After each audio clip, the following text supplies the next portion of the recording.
Well, we're back here at the end of what's become a kind of chemical week for our region with Pittsburgh Chemical Day, one of the largest day-long conferences of its kind in the country. And we've got guests back with us now. Cal Dooley from the American Chemistry Association, Randy Dearth from LANXESS, Chris Pappas from Nova Chemicals, and talking a lot about the industry and energy and the environment, but I want to get to brass tacks right now, and that's the economy and kind of what's happening out there right now. Chris, why don't I start with you? Are you getting any glimmers of hope out there? Yes, we are. I mean, our business, which in our case is really focused primarily on consumer products. We happen to have a product mix that is generally in that area, not exclusively, but generally. But our business was very, very bad in the fourth quarter, like everybody's, even the consumer products side of our end uses. But in the first quarter, month by month, things are getting better. Our export business is growing, which is good because Asia is recovering, I think, actually quite nicely right now.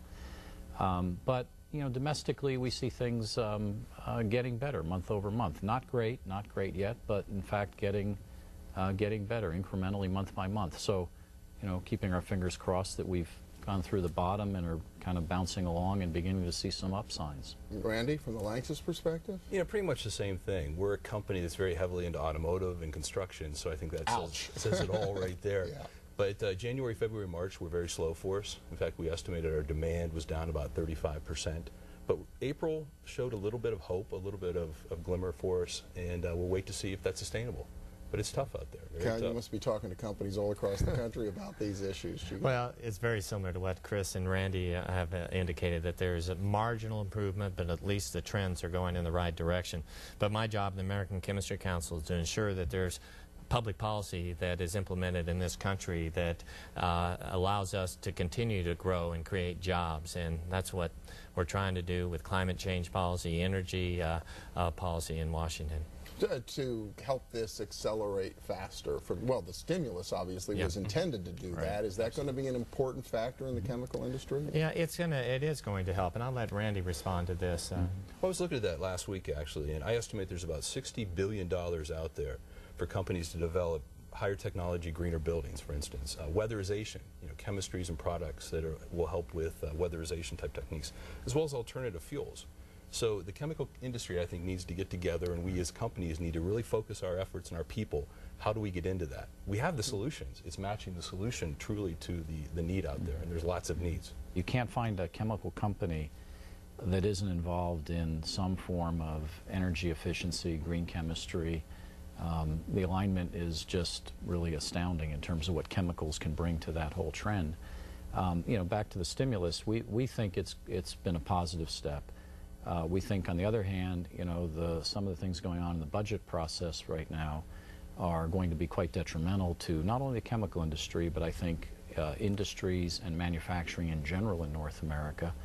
And, you know, one of them is, in fact, the general increase in taxes that we're going to see as industrial companies. And I think if we're not careful, we're going to put industrial companies, chemical companies, at a disadvantage to in the United States to other parts of the world in terms of their tax rate and their competitiveness. And we will see the effect of that over time in the form of people investing in other parts of the world. That'll be the net effect of it. So I think it's time to be very careful about where we go with the current budget proposals that are being put in. Yeah, so what's out there right now that raises that? I'll just elaborate on this. The budget that was approved by Congress, if it was enacted with the tax increases that were included in it, for the chemistry industry, it would mean increased taxes that would consume 38% of our profits over the next 10 years. It would constitute over 100% increase in the taxes that the chemistry industry pays in this country. There is no way that we can maintain the competitiveness of the U.S. industry with that type of increase in the taxes that will be borne by these companies that are creating new jobs, they're creating green jobs, they're creating good jobs that pay on average 58% than any other manufacturing job in this region. Quite a tightrope. You think energy, environment, taxes, growth, recession, and everything else. This is a really challenging policy environment right now. This is probably, in my 20 years in the chemical industry, this is the most complex time I've ever seen where you are balancing that.